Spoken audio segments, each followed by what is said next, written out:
बाकी पहले अटेम्प्ट में आपने बीपीएससी क्रैक किया, यूपीएससी इस बार क्रैक किया प्रीलिम्स, यूपीपीसीएस का 2 बार प्रीलिम्स क्रैक किया आपने। किन चीजों पर सबसे ज्यादा फोकस किया वो आप बताइएगा बच्चों को। 2023 में आपका प्रीलिम्स निकला यूपीपीसीएस का?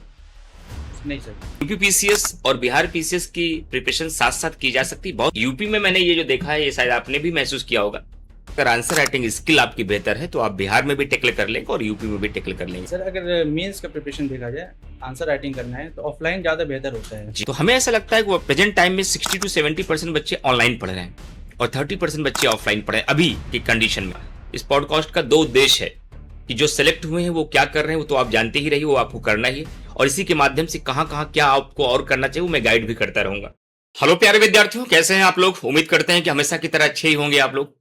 और अभी बिहार पीसीएस 2024 का फाइनल रिजल्ट आया जिसमें 2000 प्लस बच्चे सेलेक्ट हुए और उन सिलेक्शन में एक बड़ा इंपॉर्टेंट सिलेक्शन रहा कार्तिक तिवारी जी का, जिनकी ओवरऑल 348 रैंक रही और इनका चयन असिस्टेंट टैक्स कमिश्नर के पद पर हुआ जिसमें इनकी 59th रैंक रही।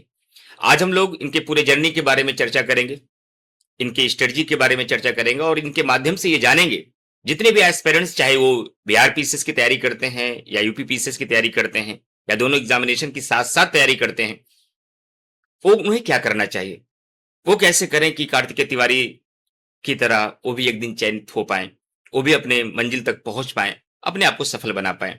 तो निसंदेह रूप से जब हम अपने सफल लोगों को देखते हैं, अपने सीनियर्स को देखते हैं, सिलेक्टेड स्टूडेंट्स को देखते हैं, तो हम बहुत कुछ सीखते हैं और ये जान पाते हैं कि हम कहाँ लैग कर रहे हैं और क्या हमें करना चाहिए। तो कांग्रेचुलेशंस कार्तिकेय, सबसे पहले कि आपका चयन बिहार पीसीएस में टैक्स असिस्टेंट कमिश्नर के पद पर हुआ है और आगे आप और बेस्ट करें, इसके लिए बहुत कांग्रेचुलेशन।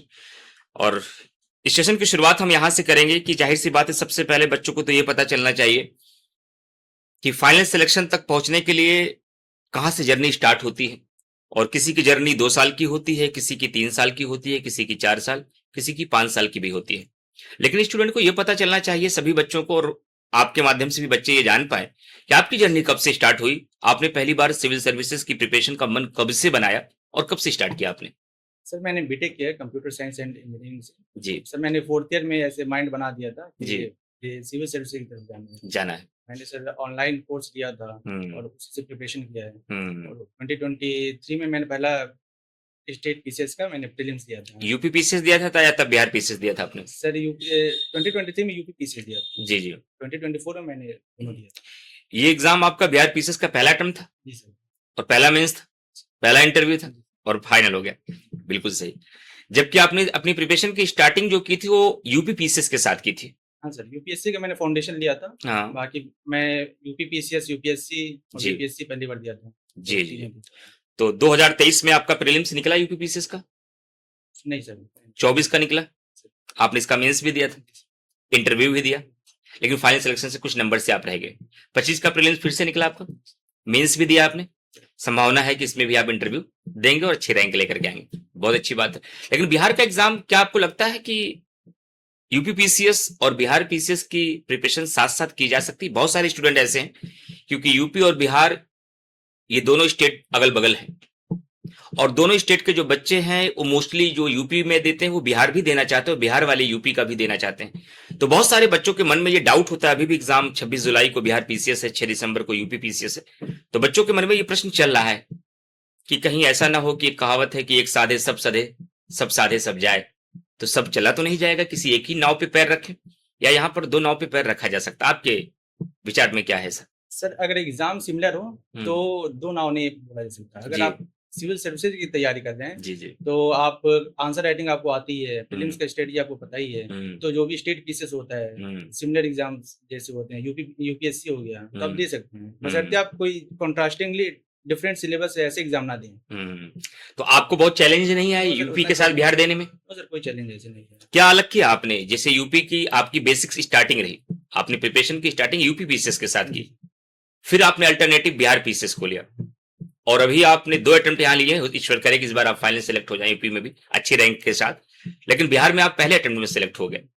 और इसको लेकर के आपको क्या अलग करना पड़ा और क्या सिमिलर थी, दोनों बातें बच्चों को बताएं आप। सिमिलरिटी यही थी कि जो फाउंडेशन आपका होना चाहिए वो स्ट्रांग होना चाहिए। जी जो भी बेसिक बुक्स होती हैं, एनसीईआरटी वगैरह रेफरेंस बुक्स होती हैं, और मॉक ज्यादा दीजिए। करंट अफेयर्स लगभग सिमिलर होते हैं। हाँ, बिहार स्पेसिफिक आपको कुछ पढ़ना पड़ेगा और यूपी स्पेसिफिक पढ़ना पड़ेगा, तो आप 20 दिन या 30 दिन में कर सकते हैं। मतलब कहने का मतलब यह है कि बिहार और यूपी में जो सबसे बड़ा डिफरेंस है वो जीएस का डिफरेंस नहीं है, history, geography, polity, economy, science का डिफरेंस नहीं है।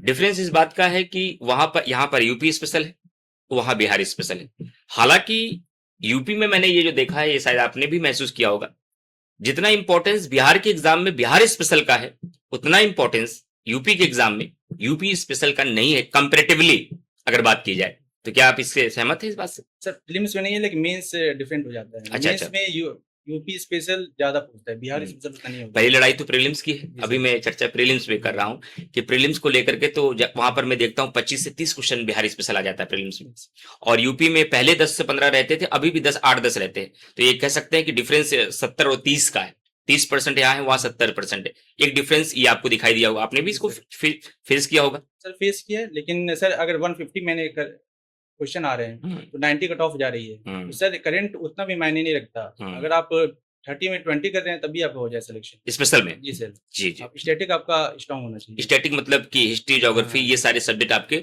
स्ट्रांग होने चाहिए। ठीक है, एक गैप ये देखने को मिलता है, बच्चे बहुत बार कमेंट करके हमें, क्योंकि यूट्यूब पर हमेशा हम बच्चों के साथ रहते हैं, बिहार के भी बच्चे से पढ़ते हैं, यूपी के भी बच्चे पढ़ते हैं, बच्चों का एक हमेशा क्वेरी रहती है कि सर साइंस यूपी में भी आता है, साइंस बिहार में भी आता है, लेकिन साइंस जो बिहार की है वो काफी थोड़ा सा लेंदी है और उसका रेशियो भी यूपी की तुलना में ज्यादा है।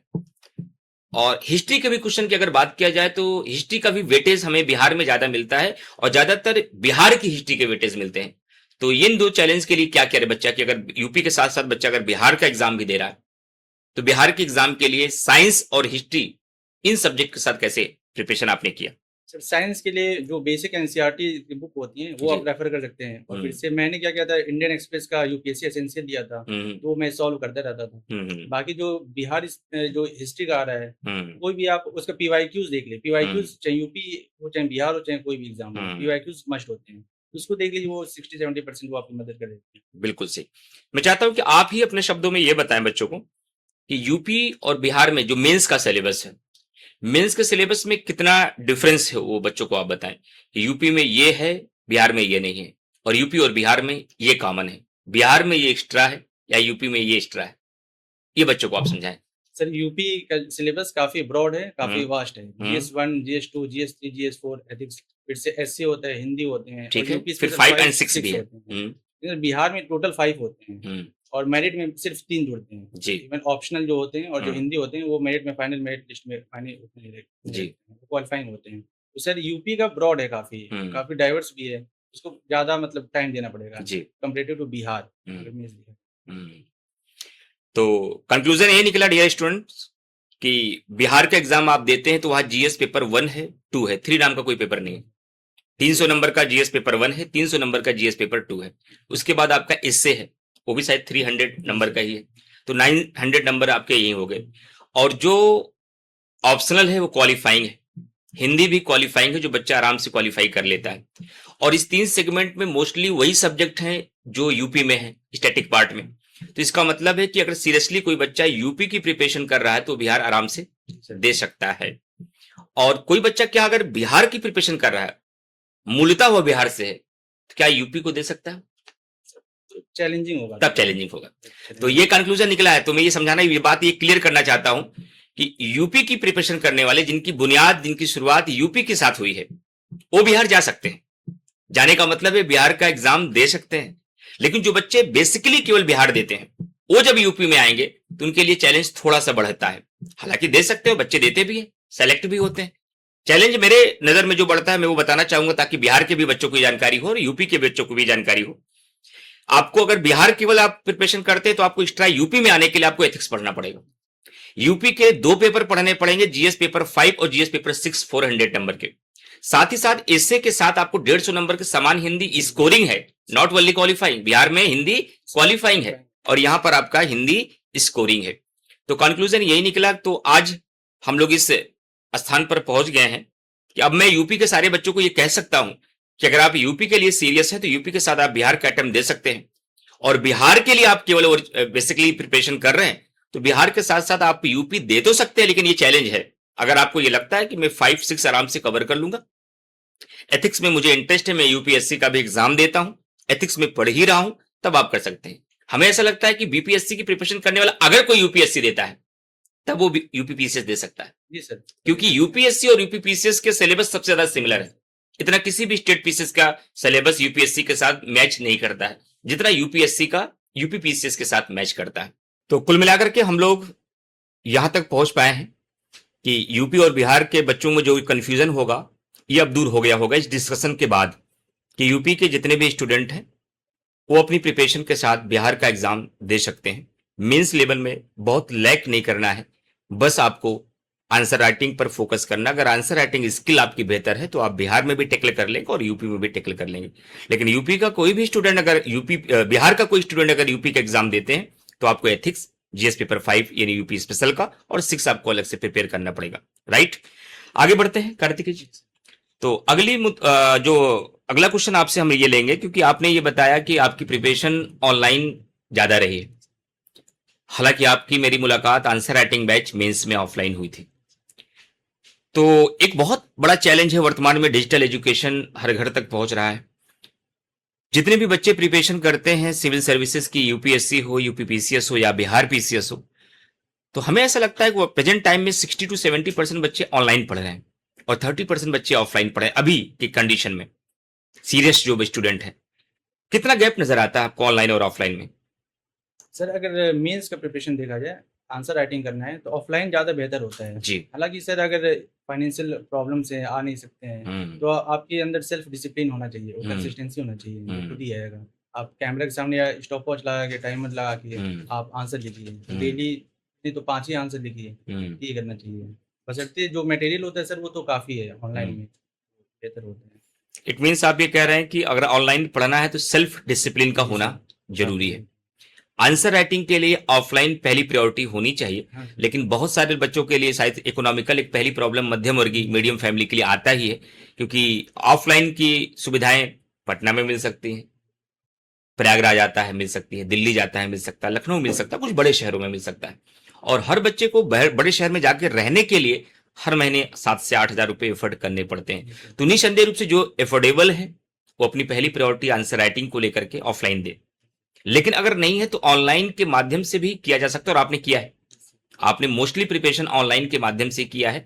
कुछ सेगमेंट इन्होंने मेंस के लिए ऑफलाइन किया है, कहां पर किया है मैं डिस्कस करूंगा।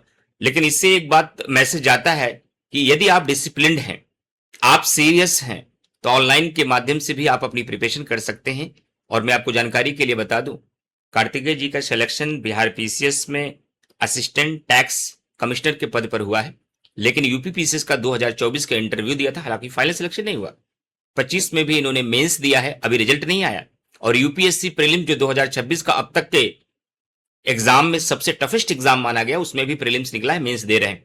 और प्रिपरेशन का 70% हिस्सा इन्होंने अपनी ऑनलाइन प्रिपरेशन की है। तो कहने का मतलब यह ऑफलाइन पहली प्रायोरिटी है, बट ऑनलाइन के माध्यम से अगर आप सीरियस हैं, डिसिप्लिन्ड हैं, तो आप कर सकते हैं, कुछ भी कर सकते हैं। आगे चलेंगे और हम एक दूसरा मुद्दा जानना चाहेंगे कार्तिकेय जी आपसे, क्योंकि मैं देखता हूं कि बिहार का एग्जाम हो 7 से 8 लाख बच्चे पार्टिसिपेट करते हैं और ज्यादा करते हैं। यूपी के एग्जाम में 5 लाख बच्चे करते हैं, 8 से 10 लाख बच्चे यूपीएससी के एग्जाम में पार्टिसिपेट करते हैं। लेकिन किसी भी एग्जाम में जो सिविल सर्विसेज के एग्जाम है उसके पहले स्टेप में ही 95 to 96% बच्चे फेल हो जाते हैं। ये आपने भी फेस किया होगा, 23 में आप भी उसी का हिस्सा थे, हालांकि उसके बाद आप नहीं हो पाए। लेकिन आपके पास ये एज मिलता है तो मैं चाहता हूं कि आपसे ये बच्चे जाने एक ऐसा एग्जाम जिस एग्जाम में 96% बच्चे फेल हो रहे हैं, केवल 4% बच्चे पास हो रहे हैं। हालांकि इंटरव्यू में तो जितने बच्चे इंटरव्यू देते हैं उसका 30% पास होते हैं, 70% केवल फेल होता है। मेंस में भी मुझे लगता है कि 20% बच्चे पास हो जाते हैं, जितने बच्चे मेंस देते हैं, इंटरव्यू देते हैं सब। लेकिन प्रीलिम्स एक ऐसा एग्जाम है जितने बच्चे पार्टिसिपेट करते हैं उसके 96% बच्चे फेल होते हैं, केवल 4 से 5% बच्चे ही प्रीलिम्स क्वालिफाई होते हैं, जितने लोगों ने फॉर्म भरा है। मैं उससे कंपैरिजन कर रहा हूं। इसका मतलब है कि बड़ा चैलेंज है, पहला एग्जाम है। इस पहले एग्जाम को क्रैक करने के लिए, क्योंकि आपका केवल 23 नहीं निकला है, बाकी पहले अटेम्प्ट में आपने बीपीएससी क्रैक किया, यूपीएससी इस बार क्रैक किया प्रीलिम्स, यूपीपीसीएस का 2 बार प्रीलिम्स क्रैक किया आपने। तो प्रीलिम्स के लिए आपकी क्या स्ट्रेटजी रही, ओरिजिनल स्ट्रेटजी, ताकि हर बच्चा यूपी और बिहार का उसे फॉलो कर सके और ये समझ सके कि इस तरीके से हम प्रीलिम्स को क्रैक कर सकते हैं। किन चीजों पर सबसे ज्यादा फोकस किया वो आप बताइएगा बच्चों को। सर सबसे पहले जो पीवाईक्यूज होते हैं वो काफ़ी लगाने चाहिए, काफ़ी सॉल्व करने चाहिए। प्लस उसको ब्रेनस्टॉर्मिंग करनी चाहिए। क्या मैंने सिर्फ नॉलेज से नहीं होता है। बच्चों को और थोड़ा हल्का सा अवधी भाषा में इनको बताइए कि ब्रेनस्टॉर्मिंग का मतलब क्या है। उसको सोचना ज़्यादा है, लाइक ये नहीं कि अच्छा उसके आंसर पता चल गए, 4 ऑप्शन है, अच्छा उसको टिक लगा के आगे बढ़ गए। जी, जी। उसमें क्या करना है, अच्छा जो बाकी 3 ऑप्शन है वो क्यों गलत है। मेरे पास उसके बारे में कोई नॉलेज नहीं था, तब भी मैंने क्या लॉजिक लगाया, कैसे आंसर वो किया।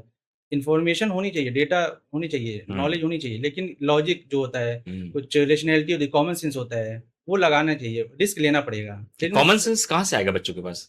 सर ज़्यादा से ज़्यादा मॉक सॉल्व करेंगे तब आएगा। फिर से ऑब्जर्वेशन स्किल ज़्यादा होनी चाहिए और पीवाईक्यूज जो होते हैं वो देखने चाहिए। सर काफ़ी होलिस्टिक तैयारी करनी पड़ती है, सिर्फ इन्फॉर्मेशन एंड नॉलेज से नहीं होता है, जैसे मैंने खुद एक्सपीरियंस किया। आपने सबसे ज़्यादा फोकस किस बात पे किया जब आप क्वेश्चन सॉल्व करते थे?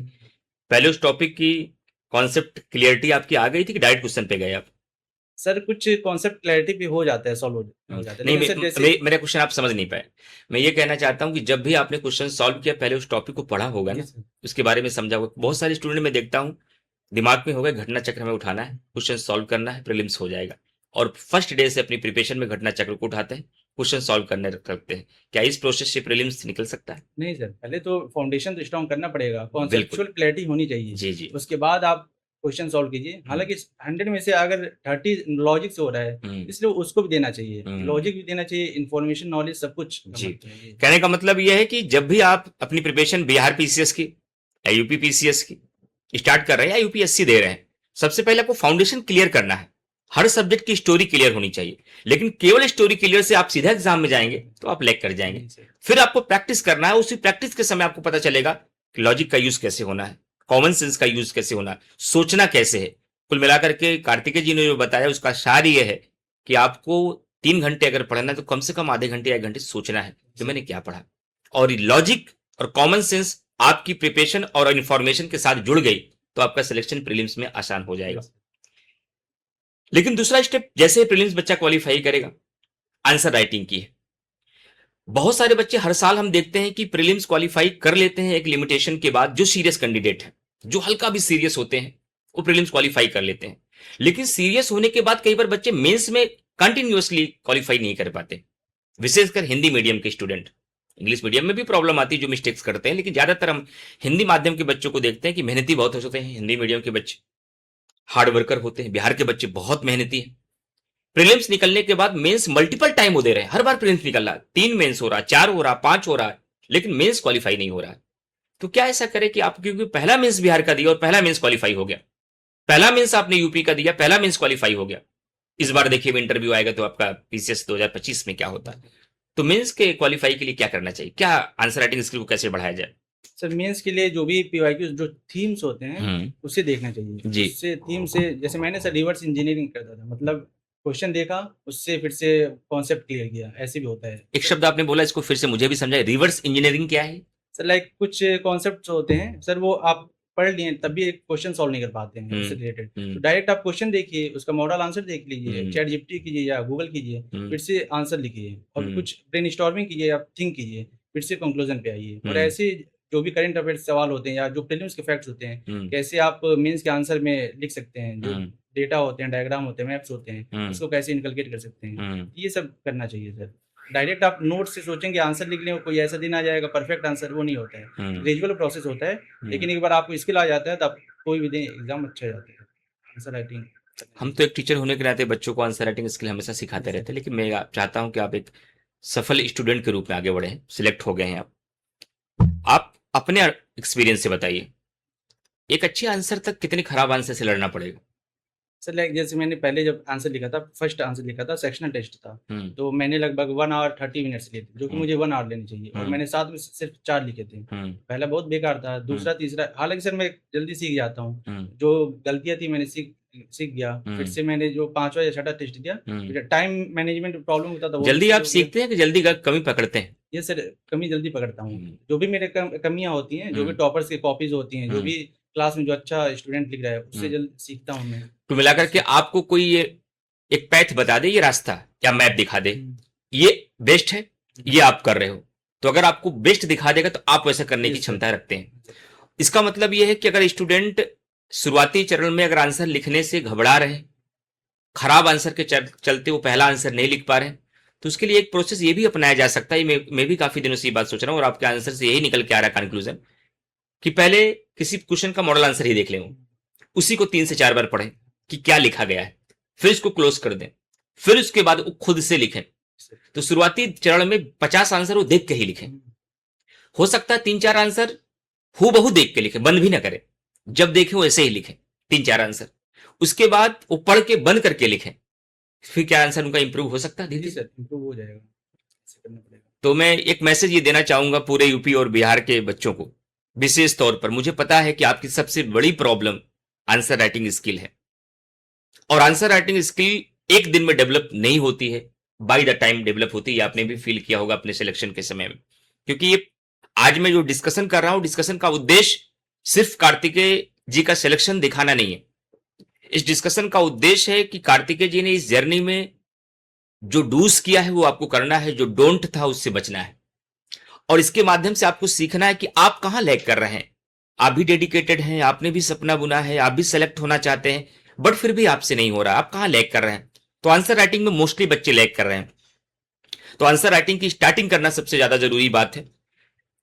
आपने कई बार ये बताया था कि जब आप आंसर राइटिंग बैच में थे तो आप क्लास में उसमें लगभग 70-80 बच्चे आंसर राइटिंग में बैठते थे जब हम लोग क्लास में आंसर राइटिंग डिस्कशन करते थे। लेकिन आपने पर्सनली हमसे कई बार कंप्लेंट किया सर टेस्ट देने के लिए 5 बच्चे आते हैं, 6 बच्चे आते हैं।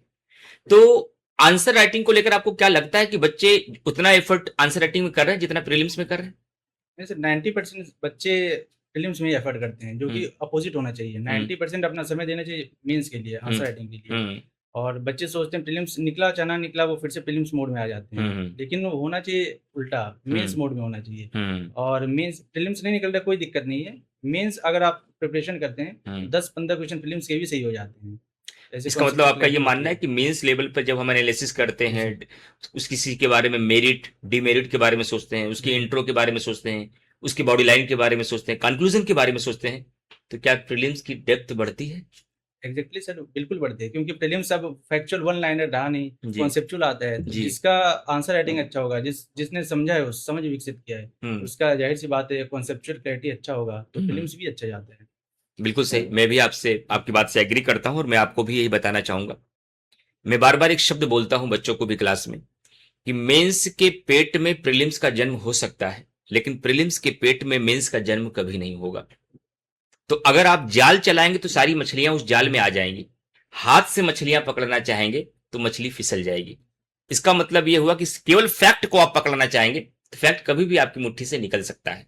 लेकिन जाल चलाने का मतलब है अगर कॉन्सेप्ट के साथ, स्टोरी के साथ, आंसर राइटिंग स्किल के साथ अगर आप उस टॉपिक को क्लियर कर रहे हैं तो समझिए कि आप जाल चला रहे हैं और एक भी मछली आपसे मिस नहीं होगी। तो मेरा भी यही मानना है, मैं आपको भी सजेस्ट करना चाहूंगा कि मेंस लेवल पर आप अधिक से अधिक फोकस करें, काम करें। जितना आप लिखेंगे प्रीलिम्स भी उतना आपका स्ट्रांग होगा, और प्रीलिम्स क्वालिफाई होने के बाद आप फाइनल सिलेक्शन की तरफ बढ़ पाएंगे। एक फैक्टर मैं देखता हूं, रिवीजन। मैं तो अपने प्रिपरेशन के समय में भी, टीचिंग के समय में भी, अभी भी बच्चों को सबसे ज्यादा फोकस जो करना चाहता हूं, मेरा ऐसा मानना है कि अगर हमारे टाइम टेबल में स्टडी में 6 घंटे अगर हमारी सेल्फ स्टडी है, इसमें डेली घंटे रिवीजन होना चाहिए। रिवीजन को लेकर आपका क्या व्यू है? सर रिवीजन मैं कैसे करता था, रफ कॉपी ले लिया, फिर से जॉटिंग्स बना लिया। लाइक कोई 200 क्वेश्चन डेली सॉल्व कर रहा हूँ अगर प्रीलिम्स मोड में हो तो सर उसमें मान लीजिए मेरा 50 क्वेश्चन गलत हुए हैं, बस 50 को देखना है, बाकी जो मेरे सही हो रहे हैं, मुझे मेरा कॉन्सेप्ट क्लियर है। फिर से 50 में से क्या डुएबल था क्वेश्चन, हो सकता है 20-30 सर अनडुएबल क्वेश्चन था, तो मैं छोड़ दूंगा। जो कर सकता था मैंने, क्या लॉजिक, क्या इन्फॉर्मेशन में कमी है, क्या नॉलेज में कमी है, क्या अगर क्वेश्चन में होता है नॉट नहीं देखा या ऐसे कुछ जो वर्ड्स होते हैं, इसको मैनुअल मिस्टेक बोलते हैं, मानवीय त्रुटि सर, तो उसको मैं ज्यादा ध्यान देता था। तो ग्रेजुअली आ जाता है उसमें, मतलब जो आपका रॉन्ग क्वेश्चन हो रहा है उसको एनालिसिस कीजिए, और पूरा आप ऐसा नहीं कर सकते सब कुछ आप पढ़ सकते हैं। जो भी पढ़िए लिमिटेड पढ़िए, लेकिन उसको रिवीजन ज्यादा कीजिए, और क्वेश्चन के थ्रू रिवीजन, जिसको पढ़िए क्वेश्चन सॉल्व पे, जो क्वेश्चन गलत हो रहा है उसको जरूर नोट डाउन करिए कि मुझे ये फैक्ट नहीं आता, ये कॉन्सेप्ट नहीं आता, मान लीजिए पॉलिटी, ये आर्टिकल नहीं आता, ये अमेंडमेंट नहीं आता, ये स्टेटमेंट नहीं आता, ये केस नहीं आता, और उसको ये फोकस करिए कि दोबारा ये मिस्टेक्स ना होने पाए। सर जो मिस्टेक्स हो रहा है, अगर मैंने कोई अगर टेस्ट सीरीज सॉल्व कर रहा हूँ सर, जो मिस्टेक्स हो रहा है तो ऐसे नहीं कि आप अलग से कॉपी बना ले, नोट डाउन कर ले, उसी में नोट डाउन कर लीजिए, अलग से नोट्स पे नोट्स नहीं बनाना है। मतलब सर GS 1 2 3 4 ठीक है, एक आपका स्टैंडर्ड नोट्स होते हैं, लेकिन जो भी आप पेपर सॉल्व कर रहे हैं उसी पे मतलब एड ऑन कर लीजिए, ऐसे करना चाहिए। मतलब स्मार्ट वर्क ज्यादा करना है, हार्ड वर्क जी। स्मार्ट वर्क पे फोकस करना है, और स्मार्ट वर्क का मतलब यही होता है कि आप कम समय में साइंटिफिक तरीके से चीजों को लेकर के आगे बढ़ें, उसके बारे में सोचें। और मेरा ऐसा मानना है कि हर स्टूडेंट का एक अलग अलग अप्रोच होता है। ऐसा नहीं है कि एक टीचर ने जो आपको बताया, एक सिलेक्टेड स्टूडेंट ने ही कोई बताया, वही अंतिम लकीर है। नहीं, आप किसी भी चीज को, आपको कुल मिला के गोल तक पहुंचना है, सेलेक्ट होना है, और उस सिलेक्शन तक हो सकता है कि हमेशा उसमें इनोवेशन होता रहेगा, कुछ नए डायमेंशन आते रहेंगे, नए तरीके होते रहेंगे। आपको जो एक कॉमन तरीका है जो हर सिलेक्टेड स्टूडेंट ने किया है वो आपको करना है, जो आपको टीचर सजेस्ट कर रहे हैं वो करना है। लेकिन अपनी तरफ से भी आपको ये सोचते रहना है कि क्या कुछ नया किया जाए, क्या कुछ इनोवेटिव किया जाए, कि ताकि हम उस गोल तक आसानी से पहुंच सके। ये प्रयास, ये एफर्ट हमेशा हर स्टूडेंट को करते रहना है। तो रिवीजन एक बहुत इंपॉर्टेंट फैक्टर है, जैसा कि कार्तिकेय जी ने भी बताया, हमने भी रिवीजन किया है, और ज्यादातर फोकस इन्होंने ये किया कि जब क्वेश्चन सॉल्व करते रहे, जो मिस्टेक्स होते रहे उनको नोट डाउन करते रहे। बच्चे क्या होता है कि देखा ये इतने गलत हो गए, इतने सही हो गए, फिर अगले क्वेश्चन की तरफ चले गए, अगले टेस्ट की तरफ चले गए, उस पर काम नहीं किया कि जो मेरा गलत हुआ उसको आगे हम रिवाइव कर पाए आगे, ताकि वो मिस्टेक्स ना होने पाए। तो ये आपको करना है। एक प्रॉब्लम और आती है बच्चों के साथ, मैं आपसे भी जानना चाहूंगा, क्योंकि पिछले हम 1 ईयर से तो नहीं कह सकते, लेकिन 5 ईयर से लास्ट ईयर में कह सकते हैं, समय के साथ साथ रिसोर्सेज बहुत बढ़े, बहुत नई पब्लिकेशंस आई, कोचिंग्स आई, यूट्यूब पर बहुत सारे टीचर्स आए, PDF आए, धीरे धीरे अब AI आ गया, चैट GPT आ गया, न जाने कितने व्हाट्सएप, फेसबुक, इंस्टा पे कंटेंट तैरते रहते हैं, बुक्स बहुत हैं, प्रिंटिंग नोट्स बहुत हैं, संस्थानों के नोट्स बहुत हैं। ऐसे में बच्चों के पास रिसोर्स का अभाव नहीं है, एक्सेस है। उस अनलिमिटेड रिसोर्सेज के बीच हम क्या डिसीजन लें? क्या हमारा रिसोर्स बहुत मल्टीपल होना चाहिए या लिमिटेड होना चाहिए? और आपका क्या था? मेन बात है कि मैं चाहता हूं कि प्रैक्टिकली जो आपने जेन्युइनली किया था वो मैसेज बच्चों के पास जाए, और बच्चा ऐसे करके आगे उनको इसका एडवांटेज मिल पाए। तो रिसोर्स को लेकर आपका क्या व्यू है, आप बताएं बच्चों। सर रिसोर्सेज तो लिमिटेड होने चाहिए, ढेर सी बात है। जो भी आपने स्टैंडर्ड बुक्स पढ़े हैं या नोट्स, कोचिंग के नोट्स होते हैं या NCERT वगैरह हैं, ठीक है, उसको आप रेफर करते रहिए। प्लस आपका जो मॉक टेस्ट जो आपको मिलता है उसको ज्यादा रिवाइज कीजिए, और जो भी करंट अफेयर्स कोई भी सोर्स हो उसको रेदर देन 10 बार पढ़िए, रेदर देन कि आप 10 नोट्स ला रहे हैं, पढ़ नहीं पाते हैं सर। मंथली कंपाइलेशन इतना मोटा होता है, कौन नहीं पढ़ पाएगा। तो मैं भी मतलब डेली, अगर इंडियन एक्सप्रेस का आता है तो डेली 5-10 क्वेश्चन सॉल्व कर लेता था, मंथली आता है 50 से 100 क्वेश्चन वो सॉल्व कर लेता था, बस इतना करता था। बाकी रिसोर्सेज काफी मैंने लिमिटेड ही रखे। बुक पढ़ना कितना जरूरी है, टेक्स्ट बुक पढ़ना सब्जेक्ट की? सर फाउंडेशन के लिए काफी जरूरी है टेक्स्ट बुक पढ़ना। हालांकि सर जब क्वेश्चन करने जाते हैं तो लगता है कुछ याद ही नहीं आ रहा है, तो बुक्स तो पढ़ना ही चाहिए, लेकिन सर क्वेश्चन उसके जो आते हैं वो देखना चाहिए PYQs के थ्रू, के थ्रू, कि उस बुक्स का, उस टॉपिक का क्रक्स क्या है, कीवर्ड क्या है, उसको इस किसके अकॉर्डिंग देखेंगे? PYQs के माध्यम के। मेंस में हमारे क्वेश्चन क्या बने उसके अकॉर्डिंग हम क्रक्स को फोकस करें, कीवर्ड उसका बनाए कि इस टॉपिक का ये कीवर्ड है, ये क्रक्स है, ताकि हमारी आंसर राइटिंग बेस्ट हो सके। लेकिन फाउंडेशन के लिए बुक पढ़ना चाहिए बच्चों को, एक बुक पढ़े, मल्टीपल टाइम पढ़े उसको, और जिससे हमारा फाउंडेशन बच्चों का बेहतर हो सके। जैसे एक सब्जेक्ट, मान लीजिए मैं पॉलिटी का टीचर हूं, मैं पॉलिटी पढ़ाता हूं, पॉलिटी को लेकर के अगर आपको 3 रिसोर्स बताना है कि ये PYQ के लिए एक होना चाहिए, एक बुक होना चाहिए, एक क्लास नोट्स होना चाहिए, तो आपको मिनिमम कितने आपको रिसोर्स चाहिए पॉलिटी के लिए? आपको क्या लगता है, आपने क्या यूज किया? सर स्टार्टिंग मैंने लक्ष्मीकांत से किया था, ठीक है, सर उसके बाद मैंने ज्यादा नहीं पढ़ा, काफी लेंथी बुक है, बहुत मोटी है। बाकी क्लास नोट्स थे उसको रेफर किया। फिर से मैं सर ज्यादातर PYQ से देखता हूँ, क्वेश्चन ज्यादा सॉल्व करता हूँ। फिर से रिवर्स इंजीनियरिंग में करता हूँ, चाहे UPSC को, चाहे कोई भी स्टेट पीसीएस को एग्जाम, मैं। और उसका लाभ मिला आपको? हाँ सर, उसका लाभ ज्यादा ही मिलता है, तो वो मैं ज्यादा रेफर। तो कुल मिलाकर के फाउंडेशन पहले पढ़ना है, लेकिन उसके बाद क्वेश्चन को, चाहे वो मेंस का हो या प्रीलिम्स का, PYQs जितना फोकस करेंगे, देखेंगे, एनालिसिस करेंगे, उसके अकॉर्डिंग अपनी स्टडी बनाएंगे, वो ज्यादा आपके लिए बेटर बनता है। ठीक है, रिसोर्स स्टूडेंट्स आपको लिमिटेड रखना है, मल्टीपल टाइम रिवीजन रखना है। रिसोर्स का मतलब यहां पर ये हुआ एक टेक्स्ट बुक, मेरा भी मानना है, मेरा भी ओपिनियन है, क्योंकि कार्तिकेय जी के साथ साथ इनका आप ओरिजिनल एक्सपीरियंस लेंगे और मैं आपको बीच बीच में गाइड करता हूं, क्योंकि इस पॉडकास्ट का 2 उद्देश्य है कि जो सेलेक्ट हुए हैं वो क्या कर रहे हैं वो तो आप जानते ही रहिए, वो आपको करना ही है, और इसी के माध्यम से कहां कहां क्या आपको और करना चाहिए वो मैं गाइड भी करता रहूंगा। तो मैं रिसोर्स में यही कहूंगा कि आप एक टेक्स्ट बुक पढ़िए। किसी भी कोचिंग संस्थान में आप पढ़ते हैं, जिस भी टीचर के द्वारा कोई क्लास नोट्स लिखाया जाता है, वो क्लास नोट्स को बेस बनाइए बुक पढ़ने के बाद, और उसके बाद PYQs एक रखिए जरूर प्रैक्टिस करके लिए। जितना PYQs प्रीलिम्स का भी और मेंस के भी, आपको हर सब्जेक्ट का हर टॉपिक एकदम क्लियर होना चाहिए। जितना ज्यादा समझ आपकी PYQs पे डेवलप होगी, उतना ज्यादा आप सिलेक्शन के करीब जाएंगे। करंट अफेयर एक बहुत इंपॉर्टेंट सेगमेंट है, यूपीएससी से लेकर के यूपीपीसीएस से लेकर के बिहार पीसीएस तक, न केवल प्रीलिम्स में बल्कि मेंस में। करंट अफेयर के लेकर के क्या करना चाहिए, प्रीलिम्स में कितना रोल है इसका? सर करंट अफेयर्स का रोल अच्छा खासा है, 25 to 30 क्वेश्चन आ जाते हैं। यूपीपीसीएस में आ जाता है, बिहार में भी ठीक ठाक आ जाता है। उसके लिए सर मैंने किया था, सर आपके जो वीडियोस होते थे करंट अफेयर का यूट्यूब पे करते थे, यूट्यूब पे आप कर देते हैं, तो मैं उसका, आपने हिंदी में कर देते हैं, मैं उसको इंग्लिश में करना ट्रांसलेट कर लेता था।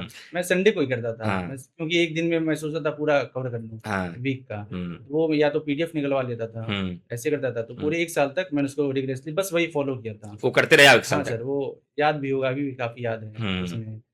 बाकी यूपी स्पेशली आपने करवाया था, तो ऐसे नोट डाउन किया था। जी जी सर उसको मैंने मल्टीपल टाइम किया था। अच्छा, क्वेश्चन एग्जाम में मिले थे आपको उसको? हाँ सर, उसमें काफी एग्जाम मिले थे। प्लस सर जो प्रीलिम्स के फैक्ट होते हैं वो मेंस में भी काम आते हैं। जैसे मेंस का प्रीलिम्स में काम आता है, वैसे प्रीलिम्स के फैक्ट्स होते हैं, मेंस में आप डेटा या कोई एग्जांपल होता है वो आप यूज कर सकते हैं। तो दोनों में लाभ होता है। दोनों में आपको लाभ होता है। मतलब कि करंट अफेयर का क्या नोट्स बच्चों को बनाना चाहिए लास्ट तक? अगर कोई नोट डाउन तो कुछ उसके होने चाहिए, कि ऐसे ही केवल रीडिंग करते जाए, वीडियोस देखते जाए? नहीं सर, बस वीडियोस नहीं देखने चाहिए, नोट्स भी बनाना चाहिए। नोट्स बनाना चाहिए, हालांकि काफी लेंथी नोट्स नहीं बनाना चाहिए, पॉइंट्स वाइज बनाना चाहिए। कीवर्ड, इसीलिए मैं बच्चों को कहता हूँ एक माइंड मैप इनको देता हूँ। मैं देखते हूँ कि उसे रिकैप करता हूँ जब करंट अफेयर की क्लास में, तो एक मैं माइंड मैप देता हूँ, और माइंड मैप में इसको टू द पॉइंट, जैसे मान लीजिए कि अभी रामसर स्थल का 100वां रामसर स्थल आपका सूराताल पश्चिम बिहार घोषित किया गया था, तो उसमें एक माइंड मैप दिया मैंने कि उसका स्टैटिक पार्ट भी कवर हो जाए, कि रामसर कन्वेंशन कब हुआ, कब ये इंप्लीमेंट हुआ, भारत ने कब इस पर साइन किया, और सबसे पहला रामसर स्थल क्या था, ये इसकी बेसिक बात, वर्ल्ड में सबसे ज्यादा कहाँ पर है, इंडिया में सबसे ज्यादा किस स्टेट में है, और लेटेस्ट कौन सा रहा, और यूपी अगर पढ़ना, यूपी के कितने रामसर स्थल है और बिहार के कितने हैं। तो इस तरीके से हम लोग एक माइंड मैप बनाते हैं, जिससे क्या हो, बहुत कम मेहनत में सारे पॉइंट कवर हो जाए, ताकि स्टेटमेंट बेस्ड सवाल आए, और या फिर आपके कथन कारण वाले सवाल है, ऐसे सवालों को बच्चे कर लें। तो करंट अफेयर का एक आपकी नजर में इंपॉर्टेंट रोल है प्रीलिम्स के लिए, बिहार पीसीएस हो या यूपी पीसीएस हो। तो उसके लिए क्या आपको लगता है कि मतलब अगर स्टूडेंट यूट्यूब की क्लासेस, क्योंकि मैं तो पढ़ा रहा हूँ, 10 साल से पढ़ा रहा हूँ, कोशिश भी कर रहा हूँ कि बच्चों को बेस्ट हो, आपने 1 साल फॉलो भी किया है, तो इसका एडवांटेज मिलता है एग्जाम में बच्चों को? एडवांटेज तभी मिलेगा सर जब आपको बस उसको फॉलो करेंगे और मल्टीपल सोर्सेज नहीं रखेंगे। आप इसको फॉलो कर ले, वो भी फॉलो कर ले, याद नहीं कर रहे हैं तो कोई मैटर नहीं करता है। तो याद कीजिए और खुद से लिखिए सर, अपना पेन चलाना पड़ेगा, पेन चलाना पड़ेगा, बिल्कुल। इसीलिए मैं हमेशा बच्चों को कहता हूँ, फिर कह रहा हूँ, बिहार के भी बच्चों को और यूपी के भी बच्चों को, करंट अफेयर केवल पढ़ना नहीं है, उसका नोट्स बनाना है। नोट्स कैसे बनाना है, ये सब सारे तरीके मैंने बताए, और ये आपके प्रीलिम्स में भी खूब काम करता है। और यूपीपीसीएस और बीपीएससी के प्रिपरेशन के बारे में एक साथ आपने पहले ही बता दिया। ये तो हो गई प्रीलिम्स की बात करंट अफेयर की। क्या आपको लगता है कि मेंस में हमारी सब्जेक्ट की जो प्रिपरेशन है वही एनफ है, या फिर उसके साथ हमें करंट अफेयर ऐड करना पड़ता है? सर करंट अफेयर ऐड करना होता है। Like sir science and tech है, तो मैं बुक्स पढ़ूंगा तो सर जो करंट होते हैं वही आते हैं। आईआर हो गया, साइंस एंड टेक हो गया, सोसाइटी हो गया, एथिक्स का कोई ऐसा सच सिलेबस होता नहीं है। जैसे लाइक 10th 12th में तो हम पढ़ते नहीं है। सर करंट अफेयर साथ साथ चलता रहता है। अगर मान लीजिए कुछ इंडो चाइना पॉलिसी आ रहा है, तो अगर मैंने किसी न्यूज़पेपर या किसी करंट अफेयर्स वीडियोस में देखा है, सलामी स्लाइसिंग क्या होती है, बॉइलिंग फ्रॉग स्ट्रेटजी क्या होता है, नेकलेस ऑफ डायमंड क्या होता है, तो सर तभी मैं उसको आंसर काफी इंटरेक्टिव आ सकता है जी। तो सर करंट अफेयर्स को कैसे इंटीग्रेट करें मेंस में, काफी महत्वपूर्ण रोल होता है उसका। तो क्या बच्चों को अलग अलग इसका नोट्स बना लेना चाहिए पूरे साल भर का, कि साइंस एंड टेक्नोलॉजी में क्या नया है, इन्वायरमेंट में क्या हुए, कॉप सम्मेलन क्या हुए, इन्वायरमेंट की क्या रिपोर्टें आई, एयर क्वालिटी की क्या रिपोर्टें आई, या इकोनॉमी को लेकर के अलग अलग संस्थाओं की विकास दर की क्या क्या रिपोर्टें आई, आईआर को लेकर के हमेशा मामला जो सबसे ज्यादा फोकस्ड रहते हैं वही मामले आते हैं, मोस्टली आते हैं, पहले से समझे पेपर आउट रहता है आईआर का, ये क्वेश्चन आने वाला है। तो क्या अलग अलग टॉपिक के नोट्स बनाए जाए, कि लास्ट में एकदम 1 साल का कवर किया जाए? नहीं सर, नोट्स बनाते हैं, या तो वीकली डेली जैसा हो, लास्ट में नहीं हो पाता है। लास्ट में नहीं हो पाता, यही मैं आपसे सुनना चाह रहा था, और मैं चाहता था ये मैसेज बच्चों तक जाए कि मेंस में भी आपके करंट अफेयर का एक बड़ा रोल है, क्योंकि ये इससे आपका आंसर इनोवेटिव बनता है, स्कोरिंग बनता है, नंबर आपको मिलता है, अन अदर स्टूडेंट से आपका आंसर स्पेशल बन जाता है। क्योंकि मान लीजिए सवाल ऐसे पूछ लिया गया एग्जाम्पल के तौर पर कि अनुच्छेद 21 पर सवाल आ गया, लाइफ एंड पर्सनल लिबर्टी पर सवाल आ गया, जीवन के अधिकार पर सवाल आ गया। हर बच्चा लिख रहा है, कोई के गोपालन केस लिखेगा, मेनका गांधी केस लिखेगा, रतिनाथ केस लिखेगा, ज्ञान कौर लिखेगा, यूथनेशिया भी मेंशन कर सकता है, अरुणा शानबाग भी मेंशन कर सकता है। लेकिन लेटेस्ट में क्या उसमें एड ऑन हुआ, जब वो मिलता है तब उसका आंसर वहीं पर अलग हो जाता है। वही डिफरेंशिएट करता है, वही मैटर करता है। लाइक अभी कल परसों के न्यूज है, फुटपाथ को एक्सेस करना भी राइट टू लाइफ में ऐसे समथिंग है। तो सर वो जो अगर मैं लिख रहा हूँ आंसर में, तो मेरा ज्यादा अच्छा आंसर माना जाएगा, कुछ यूनिकनेस आ जाएगी, इसलिए वो एड ऑन करना चाहिए, करते रहना चाहिए, वो खुद से ही आएगा। मैं देखता हूँ कि एक टेन्योर के पहले बच्चों के बीच योजना एक आती थी, एक कुरुक्षेत्र आता था, बच्चे खूब पढ़ते थे और उसका यूज खूब होता था। और मैं अभी जहां तक जान पा रहा हूँ, जितनी भी ऑडियंस अभी देख रहे होंगे, अगर मैं बच्चों से भी कमेंट के माध्यम से पूछूं तो मोस्टली बच्चे अब योजना नहीं पढ़ते और कुरुक्षेत्र भी नहीं पढ़ते। अगर आपने कभी पढ़ी हो इसको, कभी पढ़ा है आपने योजना है कुरुक्षेत्र? सर कभी कभी कहीं पढ़ा। हाँ, थोड़ा बहुत। तो क्योंकि आपको क्या ये लगता है कि जैसे आप हमारे सिलेबस में बिहार में भी और यूपी में भी सोसाइटी के क्वेश्चन, गरीबी के क्वेश्चन, स्लम बस्तियों के क्वेश्चन, एग्रीकल्चर के क्वेश्चन, ये सब खूब आते हैं और हर डेवलपमेंट के लिए रिपोर्ट को हमें कोट्स करना होता है, क्योंकि हमें कैसा आंसर चाहिए, एक एथेंटिक आंसर एग्जामिनर चाहता है।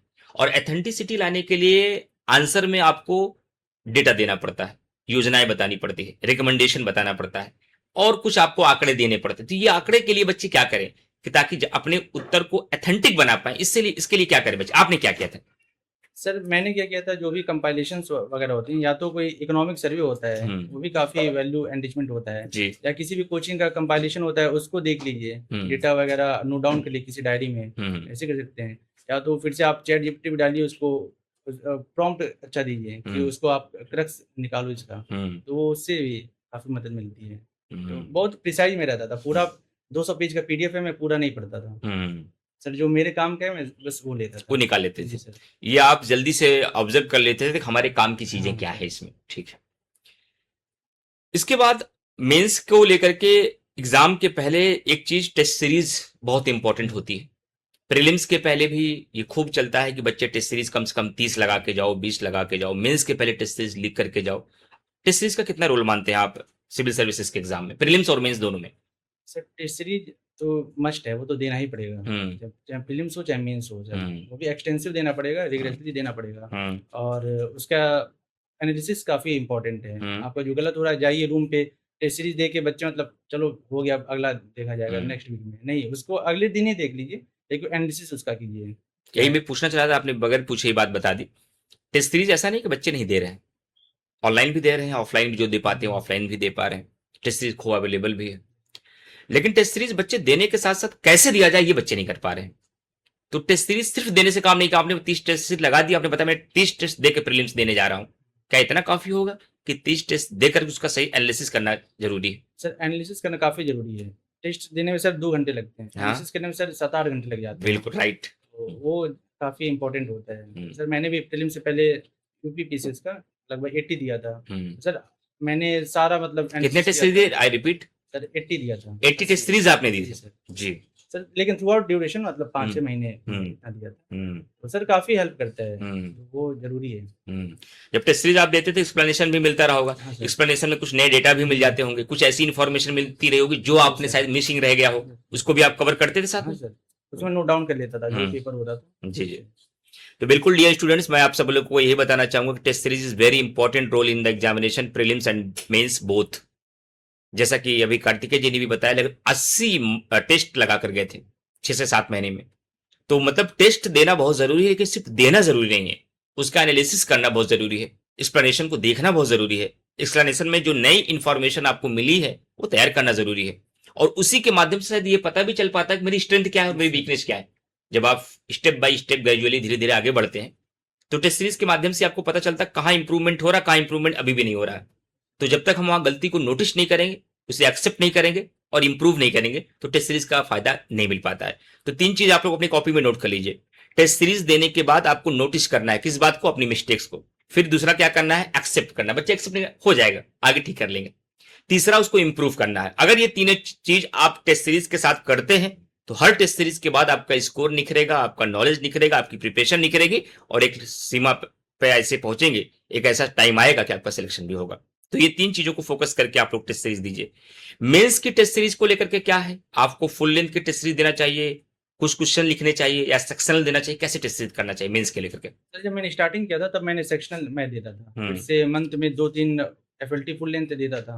हालांकि जब मैंने प्रीलिम्स मेरा हो गया उसके बाद सिर्फ मैं फुल लेंथ ही अब देता हूँ, तो डेली 1 या 2 फुल लेंथ में देता था। तो मेन से पहले मैंने 52 दिए थे, तो ऑलमोस्ट 1000 से ज़्यादा क्वेश्चन हो जाते हैं, हार्ड में 20 होता है 15 to 2। सर मतलब मेंस का टेस्ट सीरीज तो काफ़ी इंपॉर्टेंट होता है सर, उसका एनालिसिस में और ज़्यादा समय लगता है, 20 क्वेश्चन 3 घंटे लगते हैं, एनालिसिस करो 1-2 दिन लग जाते हैं अच्छे से अगर देखें तो मैं ये चाहूंगा कि वैसे भी हमें फंडामेंटल ड्यूटी के रूप में बताया गया कि वैज्ञानिक मनोवृत्ति को बढ़ावा दें, साइंटिफिक टेम्पर को बढ़ावा दें। तो जो अगर समय के साथ टेक्नोलॉजी है, तो मैं कई बार स्टूडेंट को ये बात कहता हूं कि अब मान लीजिए आपको एक क्वेश्चन कोई दे दिया गया ऐसे नॉर्मली कि भारत का राष्ट्रपति तानाशाह नहीं बन सकता, मूल्यांकन कीजिए। अब इस क्वेश्चन को लेकर आपको कोई आइडिया नहीं मिला मैं क्या लिखूं, तो चैट जीपीटी आप इतना बता दीजिए कि यूपीएससी के लिए, बिहार पीसीएस के लिए क्या भारत का राष्ट्रपति तानाशाह बन सकता है, एक model answer with intro and conclusion. तो कम से कम आपको जेन्युइन कंटेंट आ जाते हैं और आपको ऐसे रीजंस मिल जाते हैं कि क्या भारत का राष्ट्रपति अगर तानाशाह नहीं बन सकता उसके ऊपर क्या क्या रिस्ट्रिक्शन है जो नहीं बन सकता है। तो बच्चों को तो एक गाइड खूब मिल रही है। तो मैं खुद कहना चाहूंगा कि आप लोग ऐसा नहीं है, आप जेनजी जनरेशन के बच्चे हैं, और जेनजी जनरेशन का मतलब ही वो जो तकनीक से क्या है, फ्रेंडली है, जो कंप्यूटर से परिचित है, नेट से परिचित है। तो इसका यूज केवल रील्स में नहीं करना है, केवल इंस्टा फेसबुक सोशल मीडिया को चलाने पे नहीं करना है। आप वर्तमान में खासकर मेंस की आंसर राइटिंग में मेरा ऐसा मानना है, अगर आप एफर्ट लगाते हैं, अगर आप डेली इंप्रूव करना चाहते हैं, तो चैट जीपीटी के माध्यम से अपने आंसर राइटिंग खूब इंप्रूव कर सकते हैं। मेरा खुद का मानना है, जाहिर सी बात है, मैं तो मानता हूं कि टीचर को विद्यार्थी बने रहना पड़ता है। हम लोग भी आंसर राइटिंग कराने जाते थे, आपके भी क्लास में हम आते थे आंसर राइटिंग कराने के लिए। हम लोग एक दिन में पूरा कम से कम 3 से 4 आंसर कराते थे और एक एक स्टेप बताते थे, भूमिका में ये पॉइंट, ये पॉइंट, ये पॉइंट, ये कीवर्ड, और आपको बॉडी लाइन में ये रीजन देना है, कंक्लूजन में ये लिखना है, ऐसा हो सकता है। तो मैं डेली, मैं भी कब काम करके आता था, सीधा ऐसा नहीं कि मैं जो आता है मुझे उतना ही जाके मैं डिस्कस कर देता था। और मैं उस समय डिस्कस करने के लिए मैं खूब चैट जीपीटी का यूज करता था, और जब तक मैं सेटिस्फाइड नहीं होता था तब तक मैं कमांड देता रहता था, और बेस्ट, और कीवर्ड, और अच्छे तर्क, और अच्छा कंक्लूजन, और मुझे मिलता था। तो मैं ये कहना चाहूंगा कि चैट जीपीटी का यूज आप लोग खूब कर सकते हैं। सारे स्टूडेंट जितने भी लोग मुझे सुन रहे हैं, आंसर राइटिंग के लिए जाहिर सी बात है, जो बच्चे दिल्ली, प्रयागराज, पटना नहीं है, उनके लिए सबसे बड़ी चैलेंज एक आता है कि मैं आंसर दिखाऊं किसको। उन कहते हैं हम सर इसलिए नहीं लिख रहे हैं, कौन चेक करेगा मेरी कॉपी, कौन बार बार देखेगा। तो कम से कम आप दूसरा अच्छा आंसर देख के तो जान ही जाते हैं ना कि मेरा आंसर कहां जा रहा है, क्योंकि ये एनालिसिस तो हर बच्चा कर लेता है, ये अच्छा है, ये बुरा है। तो आप लोग चैट जीपीटी का यूज करें, खासकर मेंस में। मेरा मानना है प्रीलिम्स से तो कम है, लेकिन मेंस में ज्यादा उसका यूज है, तो उसका यूज आपको करना चाहिए। आपकी मेरी मुलाकात जब हुई थी तो आप शायद ऑनलाइन क्लासेस कर चुके थे, क्योंकि ऐसा ऑनलाइन की दुनिया में अभी ऐसे बहुत सारे एस्पिरेंट मुझे देख रहे होंगे। 90% बच्चे को मैं नहीं जानता जो मुझे देख रहे हैं, केवल 10% ऑडियंस को मैं बाई फेस जानता हूं। 95% ऑडियंस को मैं बाई फेस नहीं जानता हूं। आप भी ऑनलाइन पहले पढ़ते थे, लेकिन मैं आपको नहीं जानता था। आपकी मेरी मुलाकात ऑफलाइन क्लास में हुई। आप एक आंसर राइटिंग प्रोग्राम मैंने लिया था, और मैं वो पहला प्रोग्राम था कि आंसर राइटिंग में क्लास में टीचर जा करके आंसर राइटिंग बच्चों को कराएंगे। डेली 2 का आंसर की फ्रेमिंग कराएंगे, 2 क्लास में लिखाएंगे, 1 घर से लिख के लाने के लिए देंगे, और वीकली टेस्ट होगा। वो इनिशिएटिव कितना इंपॉर्टेंट रहा आपकी इस पूरे जर्नी में, आंसर राइटिंग प्रोग्राम जो हम लोगों ने स्टार्ट किया था, सर उसका आप हिस्सा थे? जी सर। सर काफ़ी फेनोमेनल चेंज होता है, ड्रास्टिक चेंज होता है सर, क्योंकि सर सबसे कठिन होता है, टफ जो होता है सर, स्टार्टिंग होता है आंसर राइटिंग में। बेकार आंसर लिखते हैं, टाइम मैनेज नहीं हो पाता है, राइटिंग नहीं बन पाता है, क्या लिखे नहीं समझ में आता है सर। लेकिन वही चैलेंजिंग होता है, आप 10, 20, 30 आंसर लिख लेंगे, उसके बाद फ्लो आ जाता है, अपने आप ही आने लगता है। तो सर वो मतलब वहाँ से छोड़ना नहीं है, जो जर्नी होता है। तो कैसे इंट्रोडक्शन लिखें, कैसे कंक्लूजन लिखें, बच्चे इसी में परेशान होते हैं, पैराग्राफ में लिखें, पॉइंट में लिखें, तो उससे काफ़ी मार्गदर्शन हो जाता है कैसे लिखना है। और सर जब नंबर अच्छे आने लगते हैं तो और इंकरेजमेंट मिलती है, मिलता है ठीक क्लास में, क्योंकि मुझे याद है आपकी सीट सबसे आगे वाली ही थी, और आपको हर आंसर में इंकरेज मिल ही जाता था। कई बार हम कहता था कि आप लोग कहते हैं यूनिक आंसर आप क्यों बोल रहे हैं, हमने कहा ऐसा कर रहे हैं इसलिए कर बोल रहा हूँ। तो क्या उस आंसर राइटिंग प्रोग्राम से आपके आंसर राइटिंग स्किल में डेवलप हुआ था कुछ? हाँ सर, उसी से काफ़ी डेवलप हुआ था। जैसे जीएस 5 है, 6 है, 4 है, मैंने काफ़ी क्लास से सीखा था। बाकी जो आपने टेस्ट एक भी नहीं छोड़ा था? लेकिन सर टेस्ट में कभी नहीं छोड़ता था, टेस्ट जो भी होता था, हालांकि सर 100 से ज्यादा स्टूडेंट होते थे, टेस्ट बस 4-5 देने आते थे। ये बात मैं एक्सेप्ट कर रहा हूँ, और मुझे इस बात की चिंता भी। स्टूडेंट जिस बैच में कार्तिकेय जी आंसर राइटिंग बैच में हम लोगों के साथ थे, उस बैच में एडमिशन तो 100+ था, आते थे क्लास में 70-80, लास्ट फुल रहता था क्लास। लेकिन जब सैटरडे को जितना हम लोग कराते थे उसी से सेगमेंट टेस्ट होता था 10 क्वेश्चन का या 20 क्वेश्चन का, जब भी जैसे होता था। टेस्ट में केवल 10% स्टूडेंट पार्टिसिपेट करते थे। इसका मतलब तो 90% ने खुद ही सिलेंडर कर दिया है कि हम अपनी तरफ से एफर्ट ही ले, हम तो हारे हुए हैं। तो देखिए आपके एफर्ट के ऊपर है, कई सारे प्रिपरेशन के फेज हैं और किसी फेज को अगर आप छोड़ दें तो आप वहीं बाहर होंगे। सबसे पहली शर्त यह है कि सारे फेज को आपको पूरा करना है।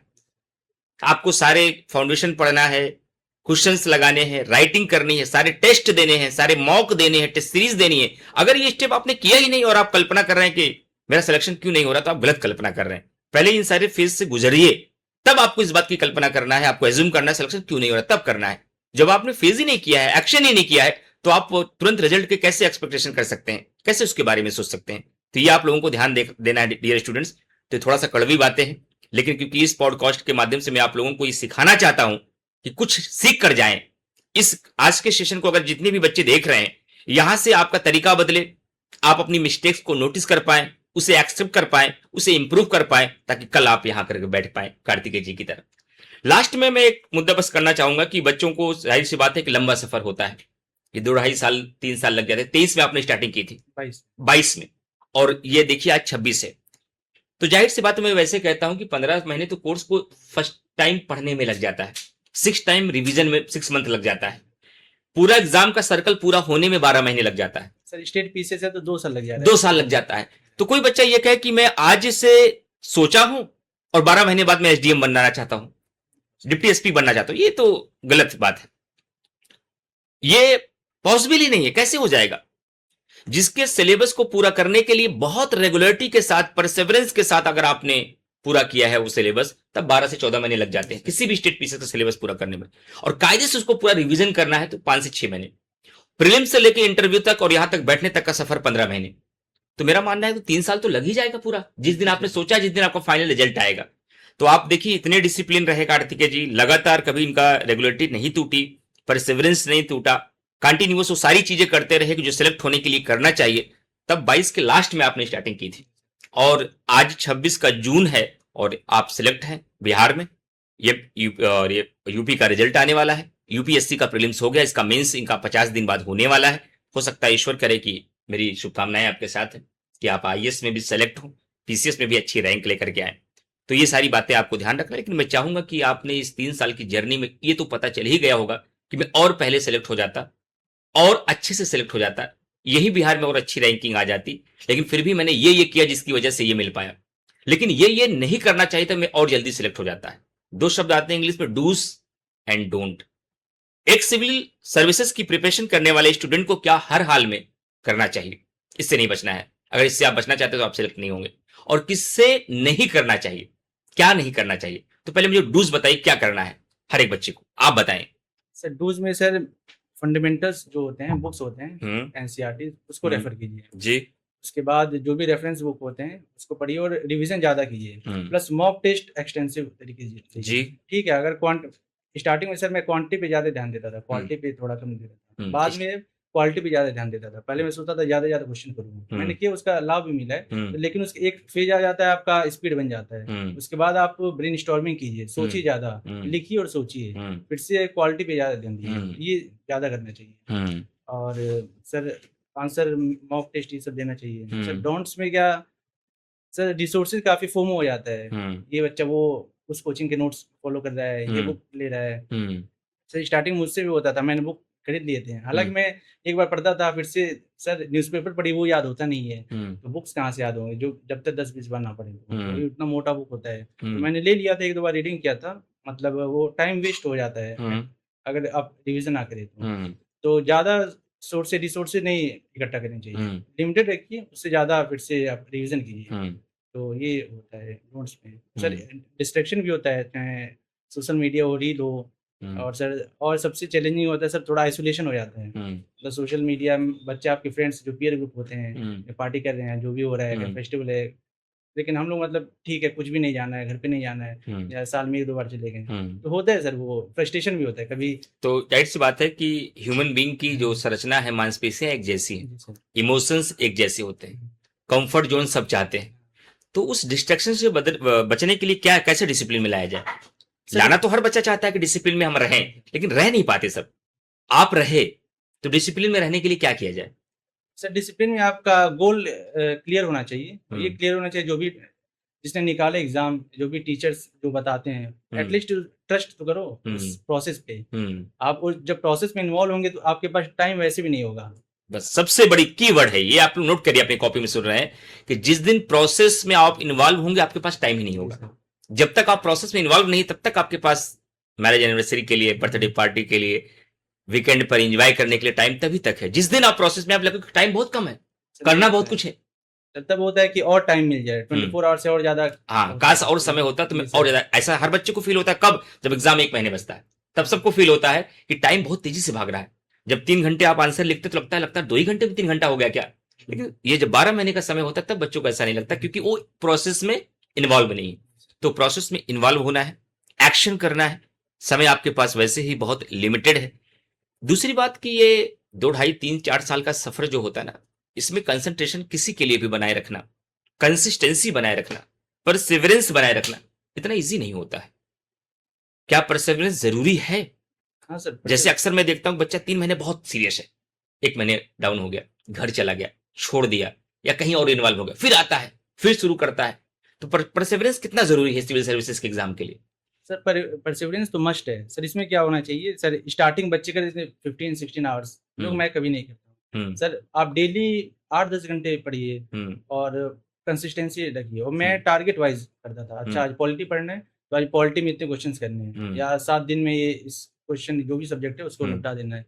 तो मतलब मैं ऐसे टारगेट बेस्ड करता था। तो टारगेट रखते थे, उसको एनालिसिस भी करते थे कि पूरा कर पाएगा नहीं? हाँ सर, एनालिसिस करता था और टारगेट में थोड़ा बहुत ज्यादा हाई रखता था, कभी पूरा नहीं हो पाता था। लेकिन सर मैं टारगेट इतना ज्यादा रखता था। डेली मान लीजिए सर प्रीलिम्स में है तो डेली 300-400 क्वेश्चन सॉल्व करने हैं। आप एक दिन में 300-400 क्वेश्चन सॉल्व कर नहीं पाता था मैं। एटलीस्ट सर 250-270 यहाँ तक पहुंच जाता था। टारगेट लेकिन इतना हाई रखो कि जितना उसका 70% हो जाए तो आपका सिलेक्शन हो जाएगा। टारगेट थोड़ा टारगेट बेस्ड में ज्यादा करता था जी।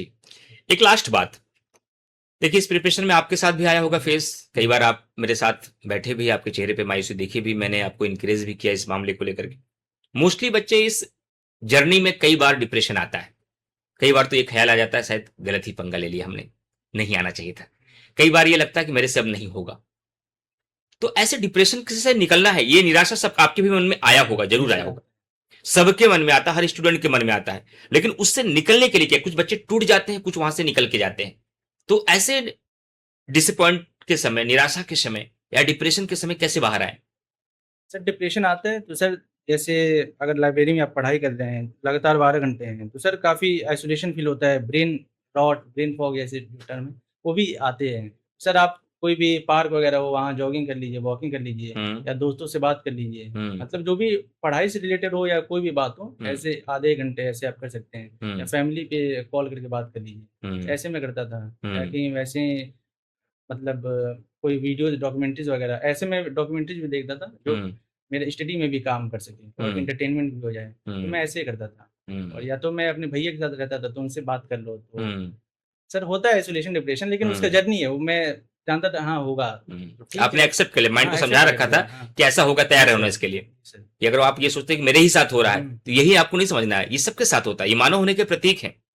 सबके साथ ये डिप्रेशन का दौर आता है, सबके साथ ये निराशा आती है, सबको उससे निकलना है। कोई ये नहीं कह सकता कि मैं जब से प्रिपरेशन स्टार्ट किया मेरी जर्नी में कभी मैं डिप्रेस ही नहीं हुआ, मैं हमेशा कॉन्फिडेंट रहा, हमेशा मेरे अंदर एनर्जी बनी रही। ऐसा नहीं हो सकता। हर व्यक्ति के साथ अप्स एंड डाउन्स अपनी प्रिपरेशन में आएगा ही, लेकिन आपको ये समझाना है अपने आप को कि ये आएगा, ये सबके साथ होता है, मुझे इससे निकलना है। एक अंतिम बात अपने आपसे मैं अपनी तरफ से ये पूछना चाह रहा हूं, जो आज के सेशन का हिस्सा तो नहीं था, लेकिन मैं ये पूछना इसलिए चाह रहा हूं क्योंकि ताकि बच्चों को ये मैसेज जाए कि अगर आप सिलेक्ट होकर यहां पर बैठे हैं, एकदम जेन्युइन बताना है, ओरिजिनल बताना है आपको बच्चों के साथ। आप मेंस में यूपीपीसीएस में 120 प्रश्न लिखते हैं, ऐसे ही आसपास आप बिहार में मिले, उन प्रश्नों को छोड़ देना है। नंबर ऑफ क्वेश्चन की बात कर रहा हूं, पेपर की बात नहीं कर रहा हूं, मॉक टेस्ट की बात नहीं कर रहा हूं।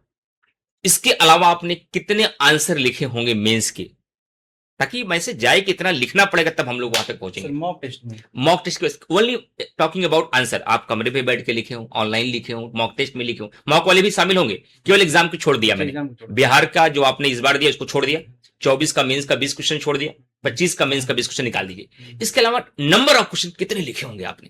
क्वेश्चन तो प्रीलिम्स बना 10,000 क्वेश्चन मैंने लगाए, मेंस कितने आंसर लिखे आपने? 2,500 से ज्यादा। नोट करिए इसे आप लोग, सभी एस्पिरेंट नोट करिए, जितने लोग सुन रहे हैं, और सिविल एस्पिरेंट ही मुझे सुन रहे होंगे, मैं ये जान रहा हूं ये बात। और गार्जियन सुन रहे हैं तो अपने बच्चों को बताएं कि एक सिलेक्ट होने के लिए अगर आप ये काम नहीं करो तो कैसे आप करोगे। 2500 और ऐसे रैंडमली इन्होंने डेटा बताया, ज्यादा कम भी हो सकता है, थोड़ा ज्यादा भी हो सकता है, थोड़ा कम भी हो सकता है। क्योंकि सर जैसे मान ली मैं मॉक दिया 50 मॉक दिया था प्रीलिम्स से बाद में, हाँ। तो उसमें 1000 क्वेश्चन हो गए, प्लस मैं 2023 2024 में ऑनलाइन लिया था, तो उसमें 70 मॉक होते थे, हर मॉक में 10 से 20 होता था, तो वो 1400 ऐसे हो गए। बाकी अभी भी डेली में 10-20 करता रहता हूँ सर। मैं ये तो सिर्फ मॉक का बता रहा हूँ, बाकी जो रूम पे लिखा था जो एट रैंडम, वो तो अभी बता ही नहीं रहा हूँ। जी 2500। तो आपको यही समझना है सारे यूपी और बिहार के स्टूडेंट्स कि सेलेक्ट होने वाली कुर्सी पर बैठने से पहले एग्जाम में जो लिखना है उसको छोड़ दीजिए। प्रीलिम्स के मेरा मानना है कि लगभग 8 से 10,000 क्वेश्चंस सॉल्व करने हैं, प्रैक्टिस करने हैं, लगाने हैं, उसके बारे में एनालिसिस करना है, सोचना है, और आंसर राइटिंग के लिए कम से कम आपको 2 से 2,500 आंसर पहले से लिख के जाना है। आंसर की बात कर रहा हूं, पूरे टेस्ट की बात नहीं। इतने आंसर अगर आपने लिखे तो आपके अंदर आंसर राइटिंग स्किल आ गई, और जिस दिन आंसर राइटिंग स्किल आ जाएगी तो जो वीडियो आप देख रहे हैं, ये सेशन देख रहे हैं, कोई आपसे पूछेगा कि इमरान सर और कार्तिकेय तिवारी जी का डिस्कशन का मूल्यांकन कीजिए, तो आप इसका भी मूल्यांकन कर देंगे, क्योंकि एक आर्ट है, राइटिंग एक स्किल है, राइटिंग एक आर्ट है। और जिस दिन ये आर्ट डेवलप हो गई तो फिर आपको केवल जो आपको आता है वही नहीं लिख पाएंगे, आप ऐसा भी लिख लेंगे जो आपको नहीं आता है। और जिस दिन बच्चा अपने आंसर राइटिंग स्किल में इस लेवल तक पहुंच गया कि वो ऐसे मुद्दों पर भी, ऐसे इश्यूज पर भी आंसर लिख लेता है जो नहीं जानता था, तो सिलेक्शन के करीब पहुंच चुका है। और प्रीलिम्स में भी ऐसा है, जिस दिन आप ऐसे क्वेश्चन को भी टैकल कर लेते हैं जिसके बारे में आप नहीं जानते थे, एलिमिनेट करके, एज्यूम करके, सोच के, कॉमन सेंस से, गेस से आपने प्रीलिम्स का आंसर टिक कर दिया, इसका मतलब है कि अब आप सही प्रिपरेशन में पहुंच गए। तो आपको गेस वर्क प्रीलिम्स में भी करना है और मेंस में भी करना है। तो उम्मीद करते हैं कि सारे स्टूडेंट को इस सेशन के माध्यम से मैं एक बार पुनः बधाई देना चाहूंगा आपको कार्तिकेय तिवारी जी, कि अभी आप, क्योंकि आपसे अपेक्षाएं मेरी बड़ी अधिक है, थोड़ा ज्यादा है, और अपेक्षाएं इसलिए ज्यादा है कि वो आप डिजर्व करते हैं थोड़ा बहुत, शायद इसलिए मैं अपेक्षाएं कर पा रहा हूं। और मैं फिर से इस पॉडकास्ट के माध्यम से आप लोगों को ये मैसेज दे रहा हूं कि मैं बहुत जल्दी फिर मिलूंगा पीसीएस के फाइनल रिजल्ट के बाद कार्तिकेय जी के साथ, और यूपीएससी के रिजल्ट में भी इनका रैंक आएगा, ये मुझे भरोसा है। थोड़ा टाइम लग सकता है, 12 महीने 14 महीने, लेकिन रिजल्ट आएगा। और मैं आप लोगों से भी अपेक्षा करता हूं कि ये सुनने वाले पॉडकास्ट है, एक दिन जिस दिन आप मेरे बगल आकर यहाँ बैठेंगे और आप अपना अनुभव आने वाली पीढ़ियों के साथ साझा करेंगे, वो सबसे इंपॉर्टेंट दिन होगा। तो आज के सेशन को सिर्फ सुनना नहीं है, बहुत सारे यूट्यूब पर पॉडकास्ट आते हैं, बहुत सारे सेशंस आप सुनते हैं, बहुत सारे टॉपर्स को सुनते हैं। मैं जब जब ऐसा सेशंस लेकर के आऊंगा, मेरा उद्देश्य उस सेशन के माध्यम से उस स्टूडेंट की जर्नी को जाने, उन्होंने क्या किया उसको आप फॉलो करें, और वहां से कुछ ऐसा सीखे कुछ दिन से आपके प्रिपरेशन में चेंजेस आ जाएं, और वो चेंजेस आपको सिलेक्शन तक लेकर जाएं, तब ये मेरी बातचीत सार्थक बन पाएगी। और इसकी सार्थकता आपके हाथ में है, अब हमारे हाथ में नहीं है।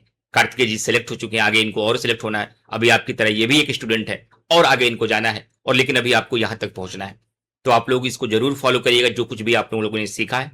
कमेंट करके आप लोग जरूर बताइएगा कि ऐसे सेशंस के माध्यम से हम क्या, किन मुद्दों पर और चर्चाएं किया करें, ताकि मैं ऑडियंस की क्वेश्चंस भी जान जाऊं क्या और चाहते हैं। हालांकि मैंने कोशिश की, मैं 10 साल से टीचिंग में हूं, बच्चों को पढ़ा रहा हूं, तो मुझे पता है कि बच्चों को कहां कहां प्रॉब्लम्स है, बच्चे कहां कहां मिस्टेक्स कर रहे हैं, बच्चे क्या क्या चाहते हैं। मैंने उसी मुद्दों पर कार्तिकेय जी के साथ चर्चा की है, लेकिन फिर भी अगर कुछ मुझसे मिस हुआ हो, छूटा हो, वो आपके मन में सवाल हो, तो उसको भी आप लोग बताइएगा। बाकी मैं स्टडी आईक्यू के प्लेटफॉर्म पर अभी आपको गाइड कर रहा हूं। करंट अफेयर की बात इन्होंने की, शाम को 7 बजे स्टडी आईक्यू के स्टेट पीसीएस के चैनल पर, चाहे बिहार के बच्चे हो या यूपी, किसी भी स्टेट पीसीएस के बच्चे हो या यूपीएससी के, शाम को 7 बजे मैं करंट अफेयर पढ़ा रहा हूं। आंसर राइटिंग के लिए भी प्रोग्राम है, फाउंडेशन के लिए भी प्रोग्राम है। जिस प्रोग्राम के साथ आप जुड़ना चाहते हैं स्टडी आईक्यू के माध्यम से, वहां आप जुड़ भी सकते हैं, और आप अपनी प्रिपरेशन करिए। ऑफलाइन पहला माध्यम हो सकता है आंसर राइटिंग के लिए, लेकिन ऑनलाइन एक बहुत बड़ा माध्यम है, बहुत बड़ा मीडियम है आपकी प्रिपरेशन करने के लिए घर बैठे। तो आप सभी लोगों को ऑल द बेस्ट मेरी तरफ से, कि आप लोग इन फ्यूचर अच्छा करें और एक दिन आप सेलेक्ट होकर के हमारे बगल आए। और कार्तिकेय जी, एक बार आपको फिर से तहे दिल से बधाई, ऑल द बेस्ट आगे की सिलेक्शन और कामयाबी के लिए। Thank you to all of you. Comment करके सारे स्टूडेंट्स जितने भी हैं, कमेंट करके अपना फीडबैक जरूर बताइएगा कि ये पॉडकास्ट, ये सेशन आपके लिए कितना इंपॉर्टेंस रहा, क्या आपने यहां से सीखा। क्या ऐसे बीच बीच में अपने सिलेक्टेड स्टूडेंट के साथ आपके बीच में आता रहूं, ये आपके लिए वास्तव में कुछ सार्थकता लेकर के लाएगा, इससे कुछ आप लोगों को लाभ मिल पाएगा, इससे कुछ आप लोग सीख पाएंगे। कमेंट करके सभी स्टूडेंट जितने भी लोग इस सेशन को सुन रहे होंगे अपना फीडबैक जरूर बताइएगा। Thank you again to all.